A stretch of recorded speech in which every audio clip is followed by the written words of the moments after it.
Welcome to the first Survive the Jive roundtable discussion, and suitably being a roundtable discussion, it will be about Arthurian literature and its cinematic equivalent in the form of the 1981 film Excalibur. I'm joined by Craig New Troy, who is a Roman Catholic traditionalist and co-founder of Deus Vult International, and Mark Citadel, an Orthodox Christian traditionalist, and both of their websites are in the description below. To get started, I guess we should just talk about the film itself and the background. The film is heavily influential in the fantasy genre, which is now, a huge thing in the West, from Game of Thrones to the Lord of the Rings series and things.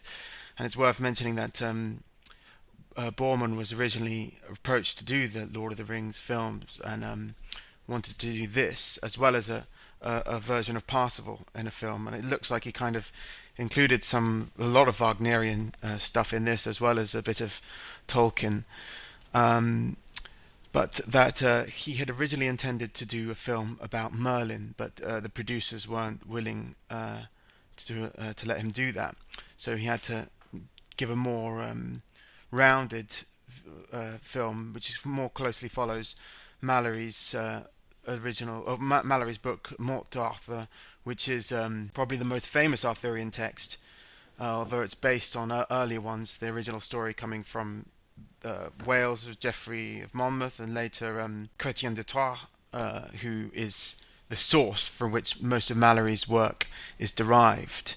Do either of you guys have anything you'd like to say about Malory, the man himself? No, Malory. Well, what's interesting to note, I think, is that he took basically his version from what is referred to as the post-Vulgate cycle, which is when the original story was slightly changed from what is just known as the Vulgate cycle. And they thought that they basically would change it to make it more like flowing, I guess, to kind of bring the story together, because prior to that it had lots of elements that were kind of just sort of loose, and it didn't really come together as a whole. So he went for this more sort of fixed version, I guess. I think what I've always found most interesting about Malory compared to the other authors who wrote stuff from that bardic tradition was his urge to make it a way of passing authority of Arthur onto the kings who were alive at his time. So he definitely, in my feeling, like nationalised the Arthurian the tale. They're distinctly associated now with Britain, whereas at the time they were definitely French. Yeah. And prior to that, as you mentioned, obviously Welsh. So his it was a little bit like Eschenbach with Percival. These were French stories, and the English and the Germans effectively took them and made national heroes out of them.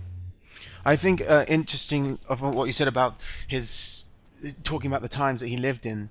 Malory was alive during the War of the Roses, and he seems very concerned with a lot of the problems that he had.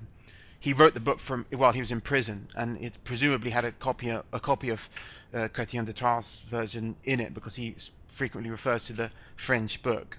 That might be a way to bestow authenticity on his own version by showing the source, but it also might be a way to appease the French-speaking aristocracy. The Norman aristocracy was still in place then. But also during the time that the War of the Roses, York against Lancaster, I don't exactly know why Malory was in prison, but presumably something to do with his allegiances during the war. But I think he was certainly concerned with the notion of loyalty to the king, and understandably during a time of civil war, and particularly the instability that's depicted in his version when the people forget their loyalty to Arthur and start to follow Mordred. That doesn't really come across in the film, because Mordred's followers are sort of faceless and aren't really shown. But there is the one scene where the peasants all attack Parsifal and in a stream, which kind of shows that sort of disrespect for authority, which I think Malory was probably concerned with. Well, Malory, from what I read, he was imprisoned for like a wide degree of sort of what you just call common thuggery, banditry, rape as well. He made off with something like £40 worth of goods from somebody. I was just reading the biography of him. That was why he was in prison. Maybe I don't remember exactly why. I recall from a lecture or something saying that that these might be trumped up charges or something. If during a civil war you could just put these kind of things on someone. I don't know for sure, but it doesn't come across from reading this man so concerned with chivalric ideals and Christian ideals. He was deeply religious. He doesn't come across as a rapist and a murderer and a thief at all. So I wouldn't be surprised if those were made up sort of charges by his enemies. But I don't actually know. I'm not that well informed on that subject. But, I think it is interesting though that if you look at the time these people lived in, obviously the kind of people they were, the kind of people they mixed with, like especially Eschenbach in Germany was a knight as well as a bard and a writer. So he's quite open in his in Percival. He's quite frank about how knights live, the kind of things they enjoy, the things they did. So that definitely comes across in the story when you're reading Malory's version, Percival, any of the source material, that the knights could be somehow Catholic, but it was accepted at the time that these were bawdy, loud, aggressive, violent people. That definitely comes across in the film as well. I'll get on to it later, well, since you brought it up, we can talk a bit about it now. But I was especially thinking the beginning of the film. I think we should begin at the beginning, since that's how things should begin. When you have the stark contrast in the pagan times of Uther, when the men are extremely bawdy and sort of lecherous, the stomping on the banging of the tables and staring at the Cornish queen, and Uther himself just totally subservient to his own senses and his lust for the woman, and willing to sacrifice all the hard-won peace and of the truce that they had achieved.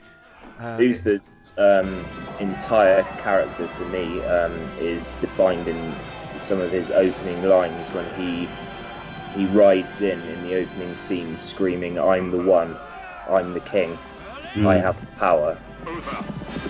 Merlin! I am the strongest! I am the one!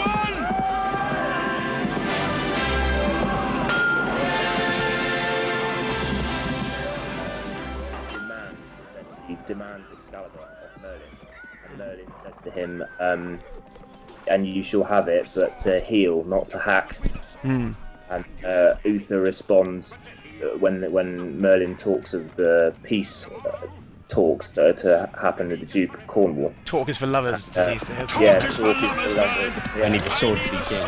Yeah. So his approach to Excalibur, his approach to kingship, his approach to power is completely what I would call the might is right kind of ethos, which is as anti-Catholic as a king can be. He certainly represents a lot of the negative aspects of pagan kingship, in contrast to Arthur.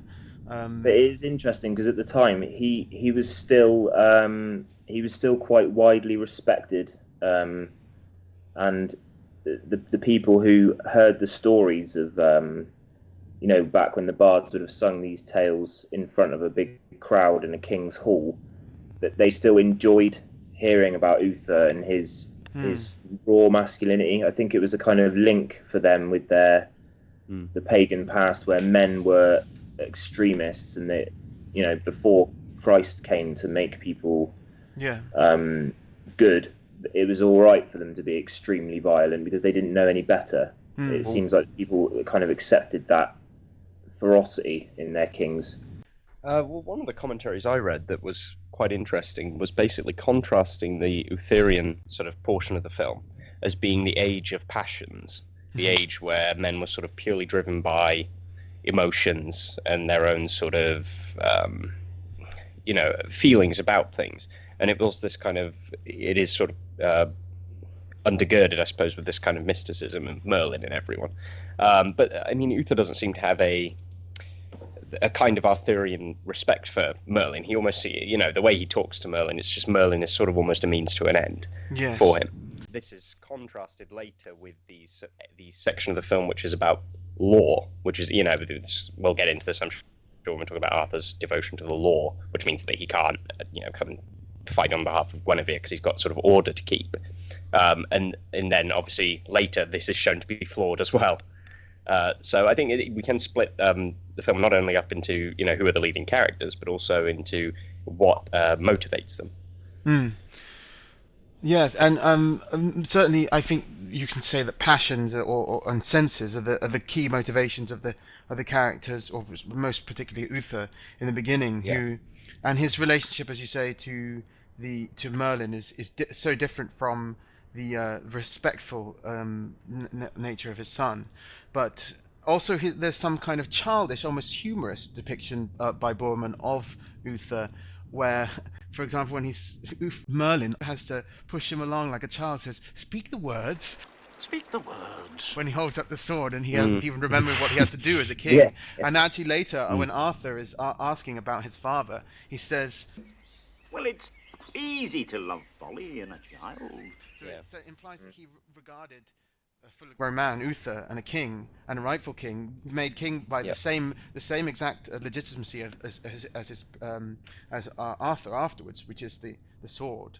I think that's definitely mirrored historically in the early church, not necessarily in the pagan times, but if you look at the early popes and the early Frankish kings, especially like Clovis and the early converts to Catholicism, especially the Swedish kings and everything, they were tools of religion. The kings didn't necessarily have the intelligence yet to know what it was they were being used for. They just wanted the power, and Merlin definitely in Uther sees a tool to end the war, whereas with Arthur he sees in the baby, which is why he takes Arthur in the first place.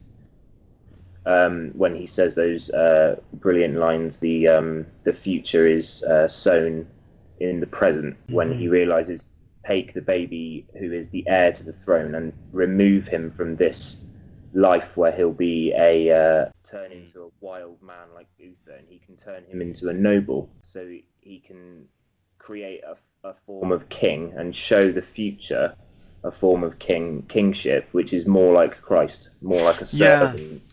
I think that's interesting as well, because if we can move forward a little bit in the film, I mean, certainly Merlin, although intensely pagan and encoded, not pagan in all the in the ways that besides the obvious fact that he is a pagan magician, but he even identifies himself as being a part of the old, which is to be past, which we'll come to later. But he does not foresee every aspect of Arthur's nature in his prophecies and things, and the first indication of that is when the humility, the Christian humility of Arthur, who during the first conflict, he kneels down and says that yes, you're right, you shouldn't have to kneel to a squire, and asked to be knighted before he can be accepted as king. And then Merlin says, "I never saw this." So it's sort That's of actually, that's one of my favourite scenes. That's because of I've noted tiny little details the last time I watched the film, like Uther loses his crown and loses the ability to lead whilst wading through waist-deep mud, if you remember when he's killed, when he's ambushed by the Cornwall's men. He rams Excalibur into the stone. He's covered in mud. It's all wading and filth everywhere, and I think Boorman really wanted to show that kind of the heavy armor. They're really awful fighters. I think I mentioned before. It all looks bad and clumsy. Yeah. And then the fighting in the moat then ends with waist-deep water again, and Urien's knighting Arthur so that he can become king. And he says to him, the blood that flows in your veins must be Uther Pendragon's because of that act. Yeah, which is interesting. is what seals him as king. Is that he's the son of Uther, but also he's a pious young man. This is the actual main theme of the film going on, because it's like this the film of kingship and its legitimacy, which comes from a pagan line and from a wild and unchristian time. But the salvation of the Christian nation in the film is seen to be the secret of all the film, and the Grail quest is always this pagan line, this pagan king, and this pagan symbol, the sword Excalibur, which are to become now the symbols of Christian authority in a new Christian era, but must be kept in the same line as that pagan kingship. That definitely wasn't an unusual thing at the time, because I've written about it before that it was extremely common for the early Catholic kings to have swords given to them or made for them by I forget his name. Wayland. The pagan smith, Wayland the yeah. Smith, and Joyce, the sword of Charlemagne, was made for him by Roland. So this idea, it was definitely a transitionary era where these early Catholic kings, they kept their roots, and Malory and Chrétien de Troyes, they made the attempt to definitely graft the Arthurian tradition as a way of linking everything back to Rome and Troy and the classics and their pagan ancestry to ennoble their past. So that definitely was a film that the people who were fighting then, they didn't see a problem with the transition from the pagan roots of authority, then transitioning on to Catholic kings. Their salvation as Catholics didn't need to be affected by the fact that they used pagan swords. They had pagan blood as well. The pagan kingship. Blood. Yeah. If anything, it edifies their conversion, in my opinion. Yeah, I did a whole essay on this when I was at university. At the same time I was studying Arthurian literature, I did my essay on Woden and his roles in Anglo-Saxon genealogies. It was not just in the early kings, the early conversion kings. Of course, we can understand why they might want to say, we are descendant of Woden, just as the pagan kings had. But what's really interesting is that centuries later, at the time of Arthur, when the Anglo-Saxons are well and truly Christian, they're still doing it, and that is what that becomes quite fascinating, because you would assume that they would want to completely absolve themselves and remove themselves from everything relating to this age of error, in theological error and sin. But that is what I think the main message in the Excalibur film, and in perhaps less so in Malory's book, but a bit, is the balance of the pagan ancestry and the importance of the pagan symbolism in the new Christian order and in the new Christian civilization. But I think we're about the stage now we should move on to the second section, Guinevere and Lancelot, which is, of course, by the 13th century in Arthurian literature, Arthurian romance, there were three main genres. One of them is the courtly romance of Lancelot and Guinevere, which is why I thought we should talk about that section of the film, because it really covers a whole type of literature in medieval times.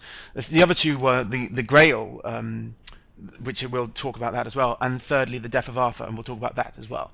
So, Mark, actually, you haven't said anything for a while. You can. Would you like to say anything about your opinion on the relationship between Guinevere and Lancelot and Arthur?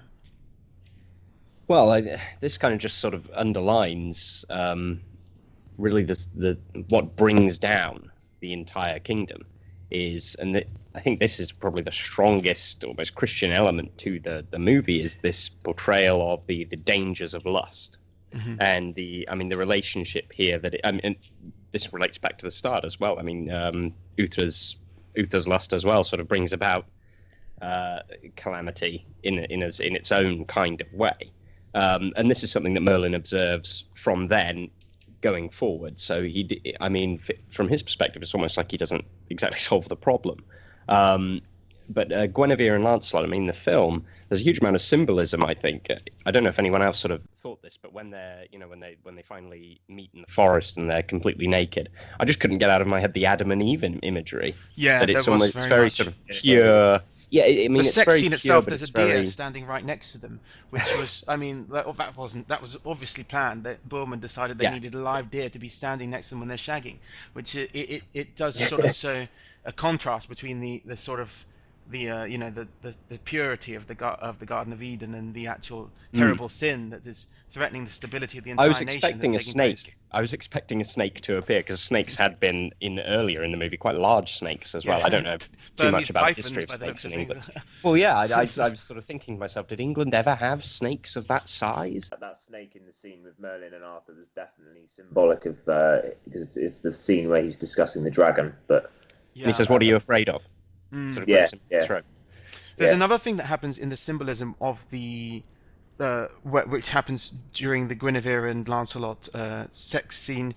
I think it is when they're in the forest. Oh no, it's not in the sex scene. It's afterwards. When there's a green light used, and the green light is used several times in the film, normally to denote sort of paganness. It happens when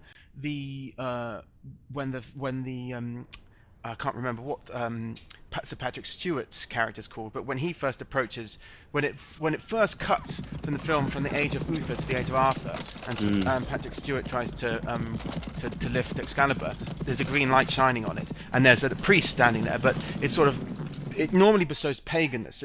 Morgana's often got the green light on her. It's normally something Merlin's evil. cave. Merlin's cave, Merlin's Morgana's cave, cave at the end. It's almost always associated with evil, but also sometimes it also is on Excalibur, which is not a sign of evil. And it's interesting that in actual Arthurian literature, the Sir Gawain and the Green Knight, the color green is associated with a kind of natural pagan evilness and a sexual sin as well, because one of the tokens which Sir Gawain takes is a green ribbon, which is one of his sins, which he must pay for at the end.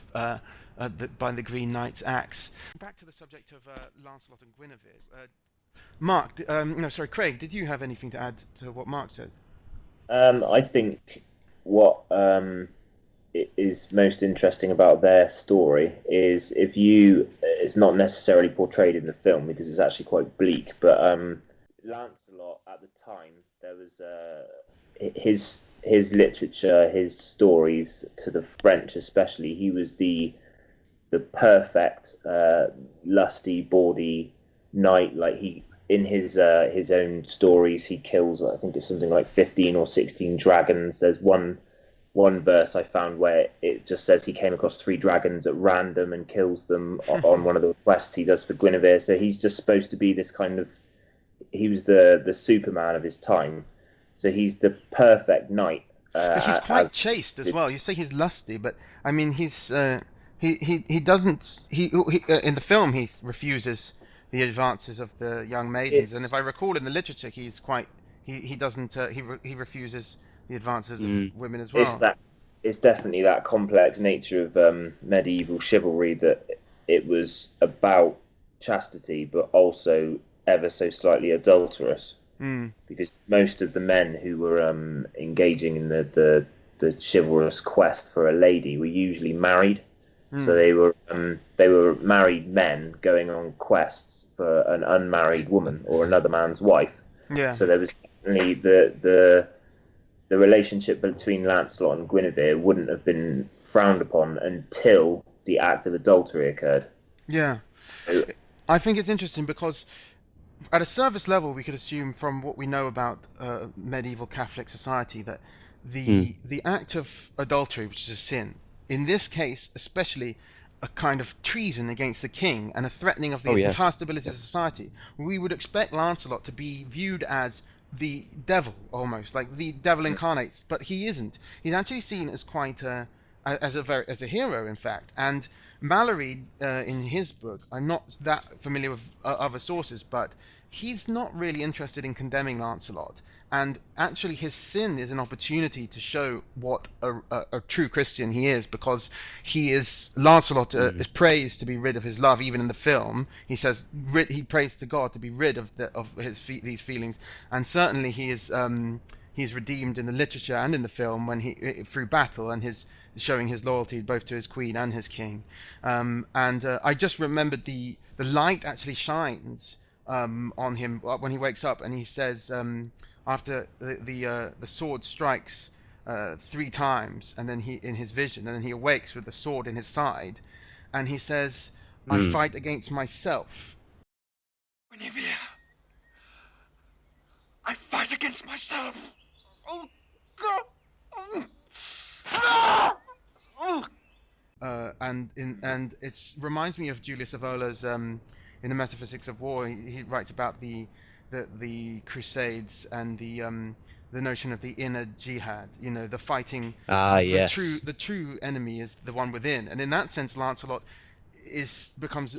I think that's how we can understand the true meaning of Lancelot as a character, not as this threat, but to the entire society. Although we can understand why that might be a way we would think that he would be perceived, but rather as an example of how to fight the weakness within. But also, Yeah, Guinevere is also redeemed as well at the end. I mean, she's almost this vision of purity when Arthur goes to her. She's in the nunnery. I don't think that happens in the book. I can't remember, but I don't recall. Craig, do you remember? Does Guinevere join a convent in the book? Yeah, that's what I meant by the bleakness of the whole story, is that their adultery causes the downfall of Camelot and the death of Arthur. And as a response to it, Lancelot becomes a monk, yes, and Guinevere becomes a nun.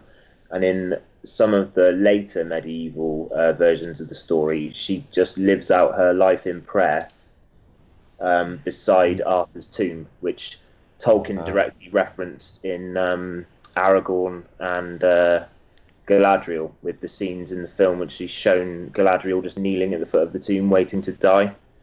That was a direct reference to Guinevere's end, which is just she spends her life in mourning for that single act, and Lancelot does the same. I think they're appeased. They visit each other one last time, and I think Lancelot dies with her. But the general story from our 21st century perspective, if you view it as their love story in a kind of Tristan and Isolde kind of way, it is extremely tragic. I would like to talk a bit about like Guinevere as well. Like, how is it a sympathetic? I mean, I'm sure modern people would say how it was misogynistic and such towards her, but it's interesting to see they're both complicit in this sin, but I think that the literature is more sympathetic towards Lancelot. In Chrétien de Troyes' poem, The Knight of the Cart, Lancelot, for example, this scene, Lancelot rescues Guinevere from a castle, and to do this he pulls the bars straight out of the prison. That's a kind of cliche now, but that's where it comes from. And in the process damages his hand. It just demonstrates how strong and loyal he is, and willing to totally disregard his own body and his own well-being. And in all the literature, the kind of like the devotion to his queen isn't shown to be just the kind of lust, but it's more of a true this chivalric ideal of dedication to the queen. But the same cannot be said for the queen's regard for the champion. So no, she's definitely depicted in all of the literature. I found it the most in Tolkien's translation of the poem, his book Fall of Arthur, which was unfinished, sadly. She's an extremely negative character in the later Catholic tradition, just because of the distinctly Catholic idea that a woman was usually responsible for original sin. Her legs. Be crass. Yeah. Goes back to Eve, right? Yeah. So Guinevere, in essence, has the power to undo the entirety of Camelot through her actions, which is obviously a reference to Eve bringing sin into the world. But there is definitely, as you say, like the Lancelot and Guinevere relationship as an Adam and Eve type relationship. You see that carried on into later discussions of Adam. Adam doesn't seem to get as much flack for the bringing of sin into the world as Eve does. There's definitely something instinctive in the medieval theology that says the responsibility for chastity should fall upon the woman, and I don't necessarily see that as a negative thing. Whereas obviously the people of our era would definitely say it's misogynistic, as you said. Well, in Well, this in the case, film, also, she goes to him, right? she goes I mean, to him. Yeah, that's true. And also, he tries she's married. to stay away. Yeah, he pushes her away with the sword. Effectively continually goes questing for what is insinuated in the film. I think about 10 to 15 years of going on endless quests to not be at Camelot. Because remember, there's those scenes where he comes back and he spends about 2 days there with them at the round table, and they're all of the other round table knights are begging him to stay for longer. He just keeps going off. He definitely in the film at least does everything in his power to get away from her. But I know in the story, for example, one of the reasons he has to rescue her and the reason he has to come back is because she's about to be burnt at the stake by Mordred. They didn't go into all of that in the film because that would require Mordred to have taken power, and that was something I was going to get on to later, that a lot of the acts in the film are jumbled up in the story. So it definitely flows better as a narrative the way Boorman did it. Well, that's because even the Malory doesn't make sense. Sometimes knights get killed in Malory's book, and then they reappear later in the story, and it's totally a jumbled up mess of Arthurian tradition because so many stories got mixed up. I've said to people before that the way we need to view the stories is that these were the comic books of their era. So it's a little bit like something like, to be crude, The Simpsons, where an enormous event can happen, but then by the beginning of the next episode, everything's back to normal. Yeah, or like the comic books you mentioned before, when you get one guy who kills off a major character, and then another comic book author just brings them back because they like them. It's kind of definitely the chapters as they flow in. Like my copy of Malory's version, you can tell the way these chapters are aligned. They're not supposed to be consecutive tales. They're supposed to be almost in the way that Greek myths were written. There's no linear time in Camelot. Once Camelot has been created, there was a space to create an endless array of myths and stories and legends with the characters. Myth temporality. Yeah. I'll say one more thing about the Salvation of Lancelot, comparing the film, because in the film we know the Salvation of Lancelot is clear because he says, "My salvation is to die a knight of the Round Table," and the king responds, "You are more than that. You are its greatest knight." In the book, in Malory's book, you have the Fellowship of Lancelot is formed, and the Bishop of Canterbury dreams about Lancelot, and angels indicate his salvation. And when he dies, his corpse is said to smell sweet, which is in hagiographic literature usually indicates salvation. And he's even smiling. His corpse is smiling in death. This is pretty contrasting with Guinevere, who has a very earthly, almost pagan memorial, a big marble tomb, which indicates worldliness. It's just not. It's symbolically contrasting with Lancelot's saintliness. But I think the key thing was that Lancelot, he seems to want to atone, which is obviously key in Christianity. He wants to atone for his crime. He wants to put right what was done wrong, whereas Guinevere definitely has that air of morbidity, that her greatest love was taken from her. When Arthur comes to repent to her of being too lofty, in the last scenes before he goes to fight Mordred, she even then seems to have an air of that all of this isn't her fault. There's kind of a vibe of the woe is me kind of temperament, whereas Lancelot then comes at the last battle, which obviously is symbolic of Christ's return in the last battle against the Antichrist. Oh, is it? I didn't think of that. We'll get onto that. The Lancelot gives himself utterly to Camelot, to Arthur, and to the Round Table. So death in battle, for all of that symbolises, is his atonement for his sin. but is her becoming a nun not some kind of atonement in the film? We just focus on the film alone. Maybe Boorman was more sympathetic to her than the medieval authors. Yeah, certainly. Yeah. I definitely think that's why Boorman left out the the loneliness of her repenting, eternal repentance that is hinted at in the books. That he left it that there is peace between them. That and she says, "I've always loved you as a king." That seemed like a kind of like Boorman sympathetic to her as a woman and her feelings as a woman, but that she should recognize that as a queen she failed. But I don't know. That part didn't seem particularly in line with the medieval stuff. But I'm not. I mean, she's not Morgana. She isn't an wholly unsympathetic character. I think he portrays her in quite a good light. I mean, it does sort of cut to her being quite sort of emotional when they have the sort of jousting competition with Lancelot, and it appears that people are getting really sort of hurt, and she's obviously getting very sort of emotional. So I wouldn't say there's any kind of sinister air to her at all in Boorman's piece. Her sin is, as we said, compared to Eve. Morgana's sin is almost not merely that of like the Lilith. woman's sin. She is the opposite of Merlin. She's kind of the most negative aspects of paganism, far more than the negative aspects of paganism depicted in Uther, which is just sort of the brash error of not understanding Christ. Or in Merlin is a very sympathetic character considering that he's basically pagan, but Morgana is everything that Christians should despise in pagans in the film and in the literature, I think.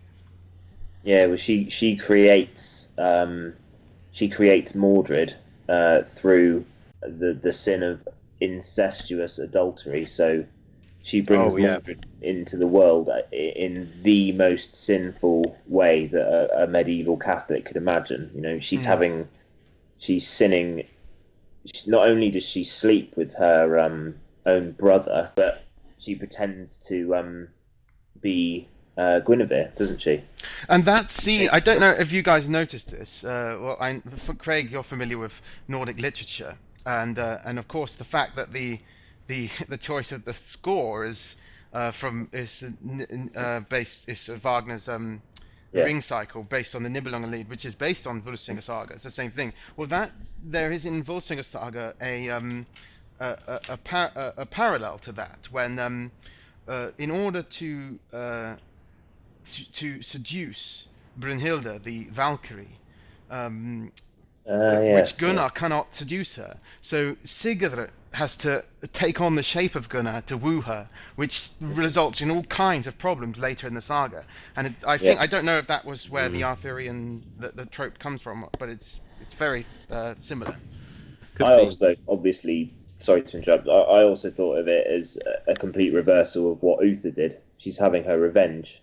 Because Uther, of course, he takes the shape of Cornwall. Yeah, so he took on the shape of Cornwall to create Arthur. She takes on the shape of Guinevere to create Mordred. So Mordred is the complete antithesis. Mordred is an antichrist figure, I'd say, at least. If you look at his birth, I mean, the birth struck me as just a total recreation of a black mass. That's why I read Boorman saying it was intended to be as violent, satanic looking as possible. I don't know how much association that these sort of Mordred and I don't know how much association there is here with that pagan element. I associated the pagan element much more with Merlin. Theirs is this entirely just purely evil, just harnessing that kind of magic for the use of evil. And Mordred strikes me throughout the entire thing, not just his birth, but going through this to the end as this antichrist figure. And I don't know if we want to get into specifics about Mordred and his character. I think this is the time for it, yeah. Because one thing I noticed was he emerges in this suit of gold armor, which distinguishes him, of course, from all the other knights who are in silver and stuff. And I was reminded of this quote from Ezekiel 28, which is a description of Lucifer in heaven.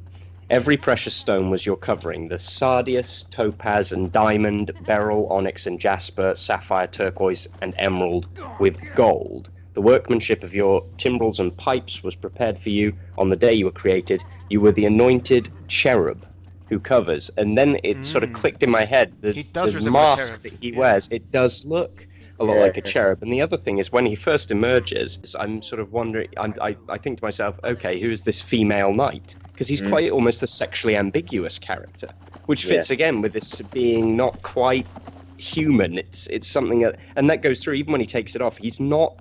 He contrasts with the others as not being this outwardly masculine figure, still very dangerous, but in almost like an otherworldly, as I say, sexually ambiguous. Everything about him is unnatural. He doesn't conform Yeah, to the normal gender roles. His very conception is unnatural. It's a brother and sister, and even his death at the end is unnatural. Where he well, I mean, they did actually do a strange twist on the death. I don't want to talk about the death later, but the actual in the original, it's him that is skewered on the spear of Arthur, and he walks up the length of the spear to deal the death blow on his father. So, and also that's interesting that they reversed that. I don't know why Boorman chose to do that. I think it might have to do with the fact that he wants Arthur to be wielding a sword, not a spear, because Excalibur is then he gives Excalibur to Parsifal. yeah. But it might be it's something simple like also that. probably to do with the spearing of the once and future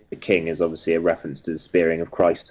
Ah, yeah, that's true. Yeah, I'm sure. So Boorman would want he probably shot that scene and then realised there was a lot more weight to having Arthur being pierced on his side to then go to the afterlife in kind of a immortality. So Yeah. I definitely think it would. I also thought with Mordred, his relationship with Morgana, the whole scene where they're in that subterranean temple where she's like boiling the him, green lighted cave.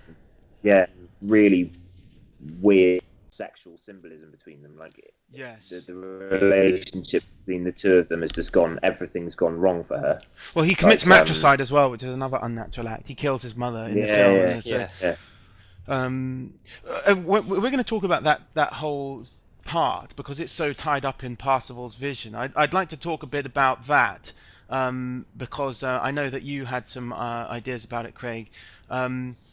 So the whole part, the Grail quest and Parsifal, it begins when Arthur they're in the church and Arthur's struck by lightning and he says only the Grail can save us, and then off they're sent. And then at that point when the scene begins when Mordred is led by Mordred leads Parsifal past a tree with hanging men into the green lit cave of Morgana, and then after having resisted the temptations, he's carried out of that unpleasant place to the tree where he receives a vision. I personally were inclined to see all kinds of Odinic parallels in that scene, not only because there's a tree with many hung men on it. There's two ravens on one of the bodies, and one of the eyes is plucked from one of the bodies, and then Parsifal is hung from the tree and receives a sacred vision of the Grail. So I don't know whether Boorman did that intentionally or not, but that was definitely interesting. there. Yeah. There are, of course, the sword in the stone is also present in the Volsunga saga as well, which Odin is involved in. He nests into the tree in the center of the mead hall, doesn't he? Yeah. In the Volsunga saga, the Odin places the sword into the tree, which is obviously a different symbol in my opinion. But I think with the Grail quest, especially in that scene, it's the pinnacle of Percival's ascension towards the perfect Grail Knight, which obviously takes decades in the Eschenbach's story. But in the film, that's definitely what you mentioned earlier as the inner and outer crusade, as I would call it, like the internal holy combat.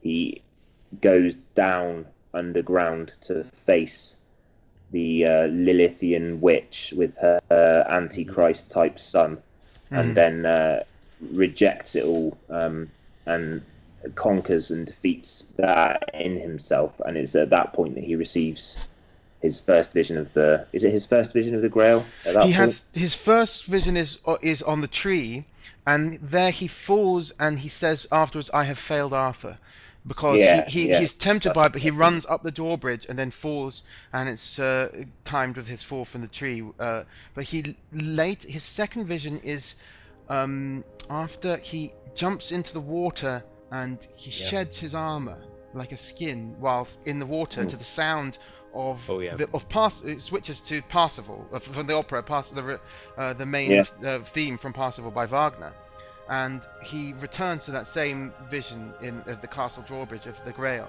and is asked, what is the secret of the Grail? What is the secret of the Grail?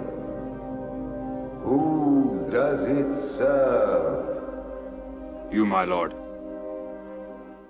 What is the secret of the Grail? It says, "You and the land are one." Yeah, And that's true. I could talk for hours about this, but basically, to me, obviously the Grail quest to Boorman was the central theme of all of Camelot, but in a kind of linear pattern. The marriage of Guinevere to Arthur creates the Round Table. I don't know if they go into it in much detail, but the Round Table is a gift from Guinevere's father to Arthur in the story. In the film, it's contrasting. He says that Merlin was created the Round Table, and Arthur openly in the script attributes it all to Merlin, the creation of the table. Merlin, your wisdom has forged this ring. But the key thing to me is that the marriage of Arthur and Guinevere is sealed with the Mass. They drink from the chalice before the priest. There's that enormous picture of Jesus' face behind them, looking staunch as anything, looking down on them. They drink from the chalice, and the Round Table is sealed. Then the Round Table is shattered by the sin of Lancelot and Guinevere. The Grail Knights go out on the quest, and Percival, as the chaste virgin who defeats himself, answers that riddle that the land and the king and the people are one, and heals the land with another chalice.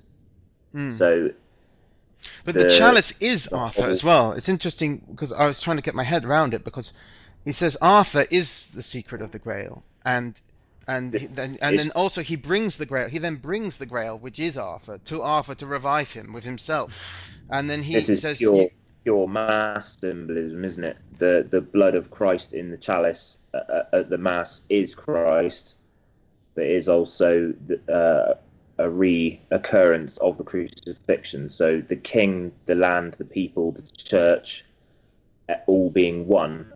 To me, the Grail was a medieval symbol for the Mass. It does seem like that. It's like the Christian story loaded with all kinds of regional symbolism, much of it derived from the paganism of the British Isles. Yeah.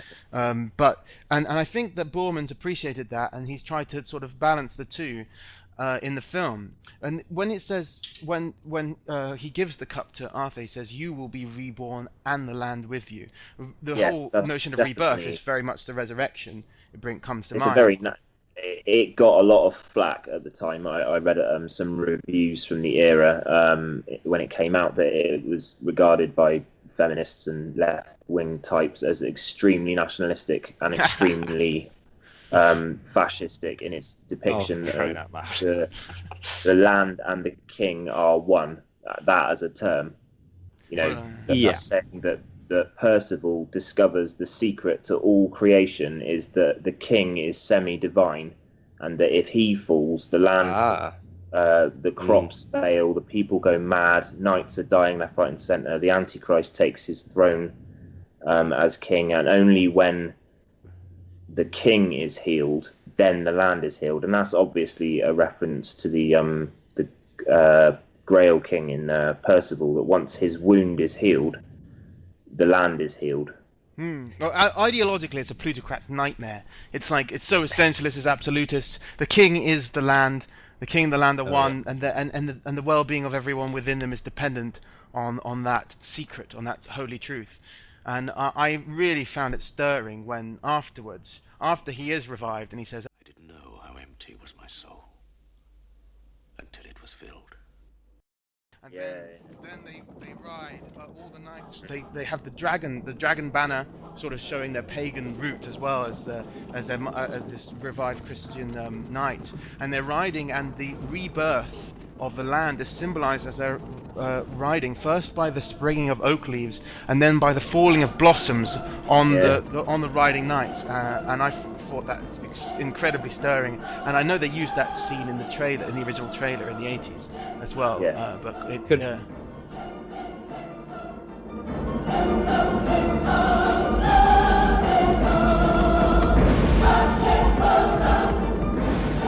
Could I just go on Parsable for a second? Sure.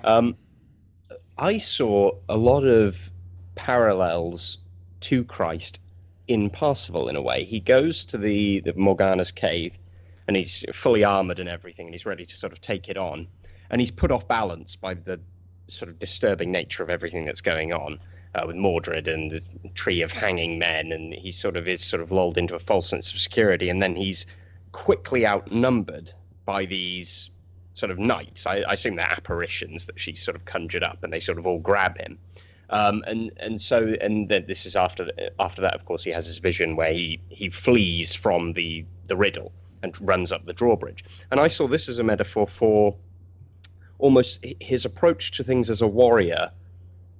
At this juncture, not getting him what he wants. He can't actually overcome Morgana through this, coming in full armor and everything, and he doesn't understand the riddle. He's a knight. So after that failure, he then goes and obviously he falls into the river and is almost drowning and has to strip off the armor. He has to take off this armor and sort of leave the warrior behind for a second and almost become this kind of naked ascetic in a way, so he can think and actually understand and solve the riddle. And I just saw this parallel to Christ in the garden being taken by the Roman soldiers and not resisting, because to overcome the true enemy, the true adversary that he was there to conquer, at least in Orthodoxy we do have this conception that Christ was there to conquer the devil, to literally conquer him on the cross. He had to give up the temporal victory that so many other people at his time wanted to do, which was revolt against the Roman emperor and stuff. He wasn't concerned with that. That didn't matter to him, because the victory was to be had in divorcing from the world, not being tempted, and not engaging in this the kind of the brute force that might have been expected. And that's, I think, what Parsifal discovers, is to conquer this kind of very mystical quest that he's on, that isn't just the defeating of an earthly enemy. He has to strip off the armor, and I got the symbolism from the water of almost baptism in a way. So it was very that was one of the most interesting parts of the film for me. It was very powerful. I think Percival as a character almost overshadows Arthur in many ways. Oh yeah. His spiritual quest, it puts, as was the point, I think, of the chivalrous literature, it puts the continuation of Catholic and British society on the knight. The king is almost a passive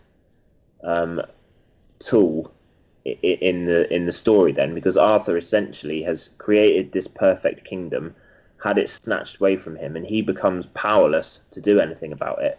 And I was reminded, obviously they didn't go into any of this in the film, but the wound of the Grail King is said to be in his thigh in Eschenbach's literature, which was obviously a polite way of saying his genitals had been cut, and he's unable to bring forth any heirs.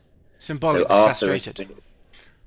So he's been demanned, as it were, by the adultery of Lancelot and Guinevere. So Arthur's sat there, unable to bring fertility to the land if the crops have died and everything. So the Catholic theme is there again, that if the people fall away from the faith, if the king becomes a blasphemous man, like doesn't do what is required of him, the land itself fails. Percival is definitely a metaphor for us, I believe. That's definitely one of the things. And I'd say also that Uther is probably a metaphor for Saul, for King Saul. Yeah. It seemed to me that there was sort of an analogous there. This guy who becomes king and really should be king. I mean, he's a mighty warrior, but he can't quite do it. And then somebody is brought up from humble means, a sort of noble squire. Arthur is almost a Davidian figure here. And it's there's a lot of analogies going on. And they have the prophet beside them as well, who anoints the rightful king and begins the civil strife of the. And in the same way, obviously, David's kingdom is undone by adultery. Yeah, it just appears over and over. So many layers of meaning I will take it back, if you'll forgive me, to some pagan themes. The one thing that is I could say you can most clearly identify as being not Christian is the fatalistic aspects. I mean, some people could read, and I'm tempted to read a pagan thing into whole rebirth stuff, like the symbolic of the land being reborn, but that is also a Christian symbolic and Christian imagery as well. So it isn't exclusively pagan, but it just feels very pagan. But fate is something that even fatalistic themes are so common in the pre-Christian literature of Northern Europe and in Southern Europe. But I think that Malory's book balances Christian and fatalistic themes. But one example is in the book, Lucan tells Arthur not to attack Mordred and to prevent the Day of Destiny. But this indicates somehow that Lucan uses that fate can be avoided, which is maybe a little bit like what I think of Anglo-Saxons, how they viewed weird. But that when Arthur actually makes a truce with Mordred, there's a scene when the battle, the knights are like facing each other, and an adder appears, and a knight is shot. Yeah, a snake. Yeah, an adder is it's a common snake in England, and the knight draws his sword, and the opposing side thinks that this means that the war is starting and there's a battle. So this tiny event, which has nothing to do with morality, the appearance of the snake, although of course you could say it's the devil, but it's the devil, I guess. But it could also be viewed as fate driving forward the conflict, in another sense. It reminds me of I know that a similar film that was made at the same time. Conan the Barbarian with Arnold Schwarzenegger. Oh, yes, of course. I know that they wanted to use the Wagnerian soundtrack, but Excalibur was being made at the same time, and Boorman got the rights before the Conan directors were able to get hold of it. But there's definitely that theme, much more pagan. But there's a line in there where Conan says to Subotai, his friend, like, we can, before they have their final battle, we can turn away from this place. We can leave. And Subotai says, it would only lead me back here another day in worse company. Yeah. So that's definitely, I've always felt as a very pagan theme, that your fate is inescapable. And even though, as we've been saying over and over again, the Arthurian literature is extremely Catholic, they definitely retained that, what I would call like that laconic Spartan bent to the British psyche, that there's, if it's God's will, there's nothing you can do to escape it. But then actually, even Muslims have that often when they say Inshallah or whatever. But and I guess it isn't necessarily pagan to submit to one's fate. But it does feel very pagan because it's such a prominent theme in pagan literature. I also you brought to mind something when you said that you brought up the Wagner and fate, because the in Ring Cycle, because Wagner was a Christian, although neither as a Catholic or an Orthodox, neither of you might recognize his heretical opinions on Christianity as being truly Christian. But he identified himself as a Christian anyway, and he portrays the death of the gods, the twilight of the gods, Gotterdammerung, as being an inevitable fact, and that the age of men, symbolized in the hero Siegfried, is the new age, and that's the salvation. Although the gods must die, the hero comes, and he embodies all the best parts of them anyway. And I see some parallel that Boorman's done this in the way that Merlin talks about his own fate, when he says Same thing. the old gods, the one god comes to drive out the many, and he's totally resolved to his fate, and not at the least bit resistant to it. He wants to go back into the ground, to become the earth, to become the past, to be the pagan history of the nation. Whereas Morgana, contrastingly, wants to endure, wants to, in an unnatural way, sort of twist fate and change the order of things using the magic of old in a way that Merlin would never do. Or magic that she I thought it stole was, as well. Yeah. I thought it was interesting. I'd just been reading the script before we started, and I was quickly going through some of the key scenes, and I noticed in the script some of the scenes that didn't make it to the version I've got are depicted in the text that says Merlin is incapable of going into the chapel on their wedding day, that he can't go in, and it says that Uriens arrives and introduces Morgana to Merlin as his wife, and it says that they lock eyes and that there's a chemistry between them, but Merlin can't go in to the church. And I'd always thought, because I watched this film thousands of times as a child, but I could never work out why Merlin hung around by the door. It says he almost feels a chill through his body, and Merlin is incapable of entering the chapel, as if at the threshold there is an unseen force that repels him. So it is extremely fatalistic that this man has brought about essentially the Catholicization of Britain, but the god he has encouraged or fatalistically accepts to take over his country of birth doesn't like him. Yeah. And well, he's kept out. There may be other origins to this as well. I was doing a little sort of research into the background of the Merlin sort of character, and going back to the Vulgate cycle prior to the information that was then used by Malory. The origins of Merlin are actually said to be that he's the son of the devil.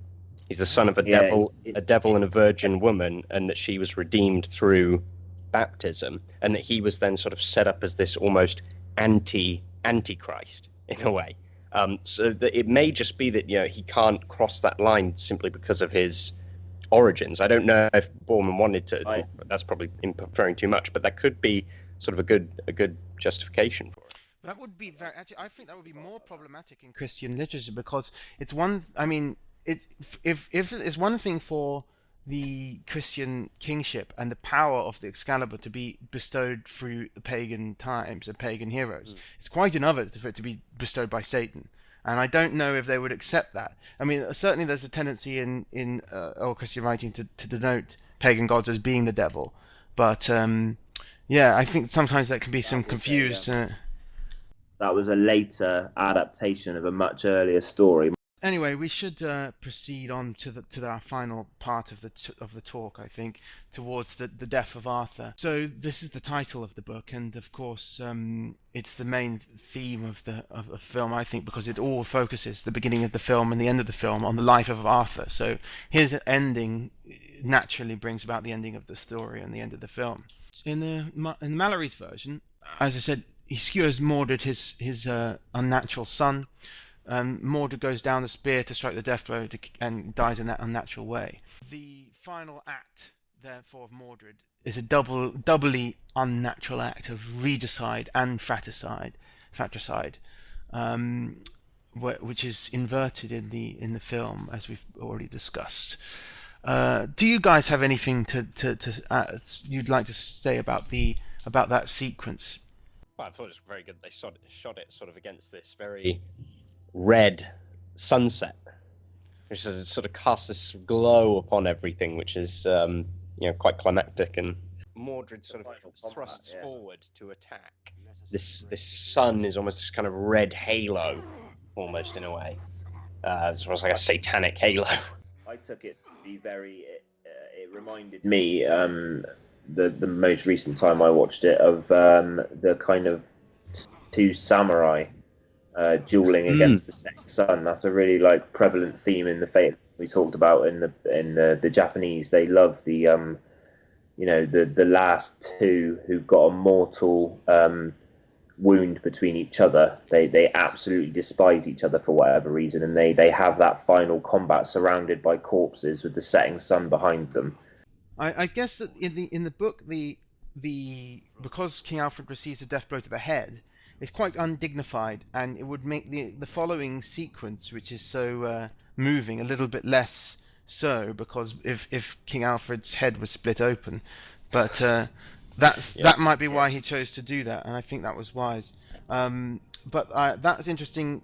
In the book, Parsifal describes the lake twice. He goes back and forth, and he does in the description of the lake, when Arthur asks him what happens, he uses old style alliteration in Anglo-Saxon style, which is quite interesting, which it differs from the rest of the text. It makes it stand out.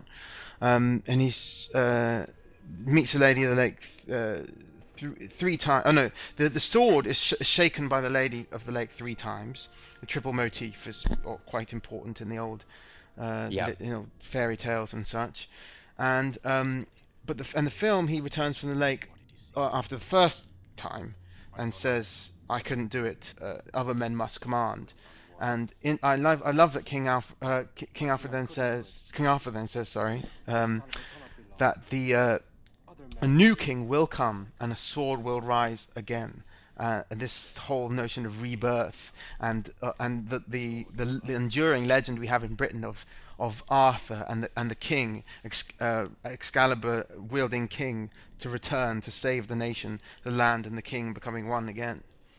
Yeah, I've got the script in front of me, and one of the things Arthur says that I've always loved is when Percival says, "My king, I could not do it. Excalibur cannot be lost. Other men," and then Arthur says, "By itself it is only a piece of steel.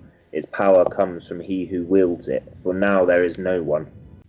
Oh, they dropped that from the final cut, though.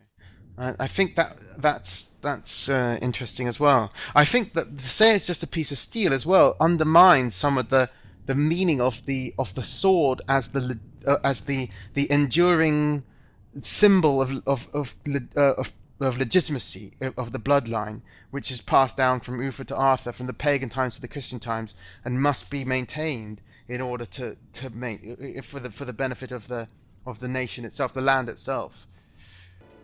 Well, Arthur doesn't have a son, so there's nobody to kind of he does have a son. He kills him. Oh, he doesn't. Oh well, yes, of course. But I mean, I got it from it. It's very much the sort of this expression of absolute support for a really completely idealistic conception of divine right. That it's not enough that the sword just be taken back and be given to anyone, or perhaps he keeps it or whatever. The sword must be given back to the lake to be bestowed by divine right upon the next true king. This probably is why the left actually did not like it. Yeah. It's actually again, to return to some pagan themes, especially within British literature. I don't know if you guys have heard of the Stone of Destiny. Not familiar.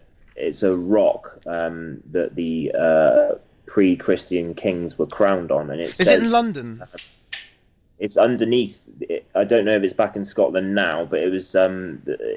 It's supposed to be under the Queen's throne, and it says when the true King of England stands upon it, or the true King of Britain stands upon it, it will scream.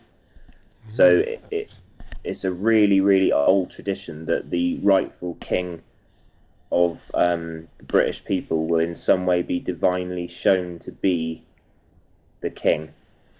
Yes. So Arthur's definitely in the movie and in the stories saying, "Me and my father were made king by magic. and the true king of Britain can only be made king by magic. And I definitely see that in the way that he's, as you said, like sleeps waiting to be woken for when England needs him. And that is directly paralleled in Emperor Barbarossa is said to be sleeping inside. It's very much the same myth, yeah. Yeah, The and mountains. Charlemagne is said to be sleeping inside a mountain as well. And in the way that it was written in the 13th century by Malory, I think it's like he had probably some of the same concerns that we do in the 21st century, looking back on this heroic era 1,000 years before him, and he's thinking that the Britain is come to ruin, civil war, people do not respect the king, and people are killing each other and disobeying our ancestral laws. And he symbolizes the end of the heroic era with the death of this idealized king, but with those crucial words that it will come again, that there will be another. And in the film, it has similar meaning for us, because we look also towards some future that may come, and the sun sets behind the lake, but we know in the pagan symbolism the setting of the sun symbolic death, end of an era, but it always rises again. And there's definitely in the Catholic tradition, there's definitely the cyclical nature of history that Tolkien constantly referred to, that is obviously extremely pagan, but within the linear time of the Bible, that there is this repetition of the same story: the fall of the church, the fall of the people away from the sanctity of the mass, the fall of the people away from the divine right of kings, and then that slow degradation from monarchy towards democracy, towards despotism, that Plato speaks about in the Republic.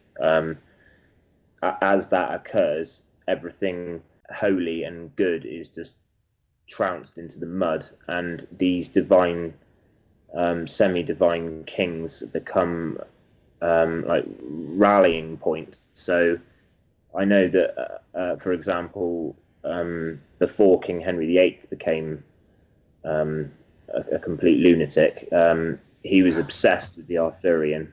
He used to hold jousts and contests to try and mimic that chivalric spirit, to try and bring it back in his country. So for the British especially, and obviously Barbarossa, and for the Germans, and Charlemagne for the French, there is this kind of holy light around these three men, that if men would just behave in that way, like behave like Parsifal, take upon themselves the Grail quest, which is obviously the whole theme of chivalry, then all creation will come back into a kind of order, and that when that's gone, everything goes to pot. Yeah, I think that's the key, certainly in the original, and to an extent, although I'm not certain how much Boorman would agree with us, but it seems to come through in the film,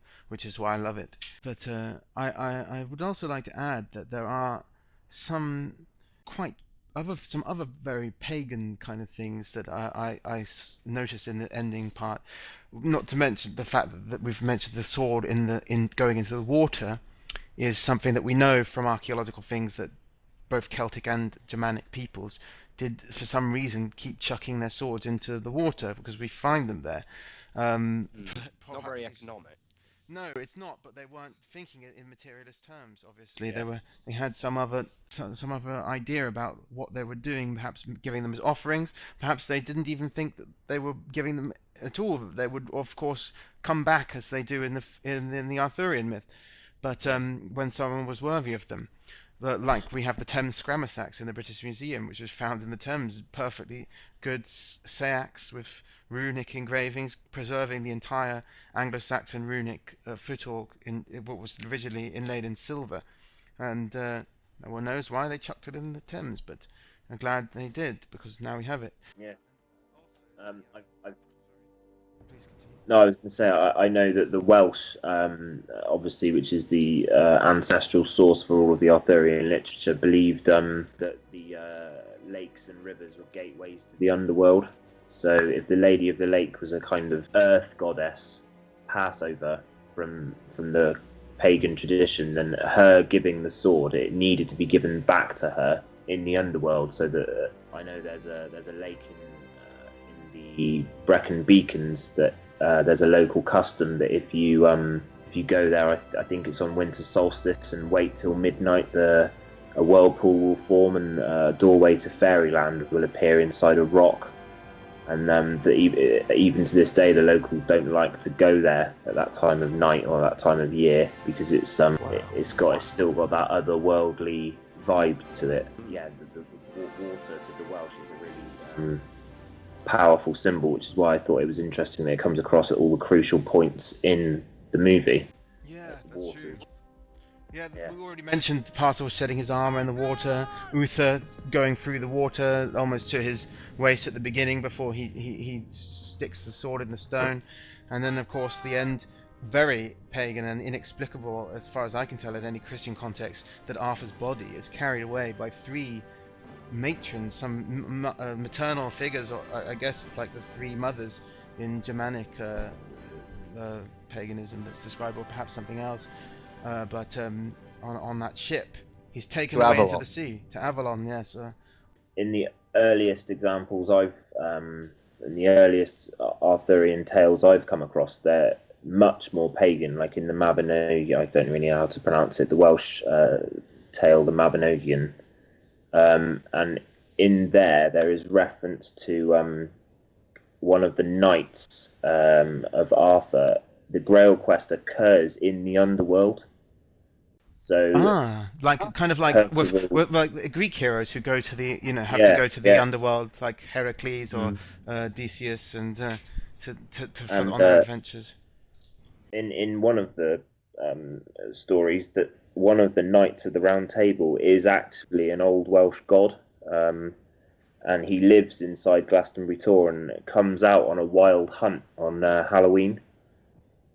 And obviously the Odinic symbolism there is massive, but that's definitely one of the local things that still is believed in the area, is that Glastonbury Tor is a kind of old pagan temple and a gateway to the underworld. Well, going to another Germanic parallel, I'd say, I don't know if you guys agree, but the film and also in the literature, the Morte d'Arthur, the actual death, reminds me a lot of the Beowulf death, with the sea in the background and everything, and it's kind of a Germanic funeral. I mean, there's no fire, but in the film anyway. But Arthur disappearing on the boat with the 3 queens, I don't know what that means, yeah, it seems to me, it just reminds me very much of Germanic mythology. We all know that Boorman wanted to make a Wagner movie, and he's used this ring cycle music, so perhaps he was just doing a nod to that, and that might have explained the Odinic aspects of the Parsifal vision as well. Well, Tolkien did the same thing, I think, even though I know Bilbo is alive at the end, but I mean, he goes to die on the ships with the... It's the ever-living lands, isn't it? Yeah, and I was reminded of that when they... Yeah, it's definitely a Tolkien-esque theme that the Western Isles, as they refer to it in Lord of the Rings, actually as one of the appendices to Christopher Tolkien's book, The Fall of Arthur, where he put all of his father's notes and the structure of the Arthurian poem. One of the appendices is actually about the Western Isles and what Tolkien believed it symbolized, because it's undeniable that in the Lord of the Rings it is a kind of foil for heaven, isn't it? The ever-living lands that the elves go to. Yeah, I mean, there may be some, I don't know, this may be sort of out there, but there may be some sort of Atlantean or Hyperborean kind of relation here. I think I was watching something a little while ago that said that, I mean, the myths about Atlantis, at least, were said to be this sort of island way out to the west that it's then sunk beneath the sea. So it could be sort of related to that in a way, that they're going out into the sort of the Western Ocean, which at that time would have been, I guess, quite a mystery to at least those people there, because they hadn't, I mean, in that place, they hadn't gone that's in that direction. Perhaps more like in a symbolic way rather than a literal Atlantean sense. Yeah. But in the same sense that the Olympic mountain, the place of the gods, the highest place, it can be an island rather than a an than a Evolian celestial kind of height. Yeah. usage of it. How he talks about this sort of this seat that was lost, which was almost like an origin point. People can return to these sort of the eternal return. I think we've summed up most of the important themes of this fantastic movie. I'll just finish off on one thing that in Malory, his ending, which is slightly more ambiguous than the death, the talk of return in Boorman's film, where he says, "Many say that he will return." Perhaps Malory during the Civil War felt a little bit less confident than Boorman did in the 80s, or perhaps Boorman was less conscious of that. But I'm not sure how you guys feel. But hopefully, we can be we can hope for a return as well. I always think whenever people confront me about my traditionalist or conservative beliefs and say, well, what about all of the progress we've made? What about all of the advancements and all of the walk into the glittering light of the left-wing utopia we're building? I always point out that the Arthurian theme of the king, the land, the people are one, and this central focus around this cup of healing in a kind of mass sense. The truth is undeniable that as the monarchy loses power, the people lose that homogenous unity around the king and their nationality, everything does fall apart. It dissolves. Yeah, with no one can deny that. It's the only difference between us and the people who will admit that on the left is that they desire that dissolving and we don't. They think it's a good thing. Yeah, they think it's a positive thing. We don't. That's the only difference. Yeah. So the film for me enshrines that sense of religious unity between king, people, and country. And absolutism as well. Yeah, absolutism. It's one of the only films I've seen which really communicates and portrays accurately the sense of the divine order on Earth, bringing peace to Earth, which is really what all traditionalists believe in.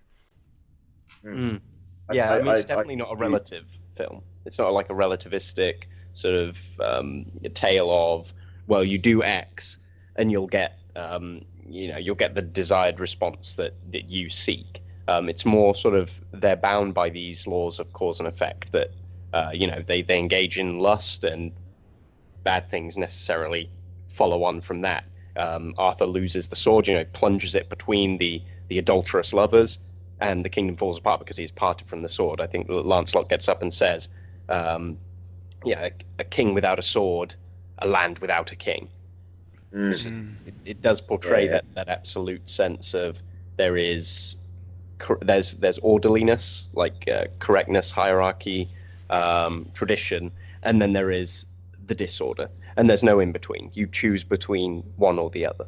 Well, on that note, I'd like to thank you both for joining me for the first Survive the Jive roundtable talk, and if this proves popular, I think there shall be more in the future. Thank you all who've stayed to listen for it.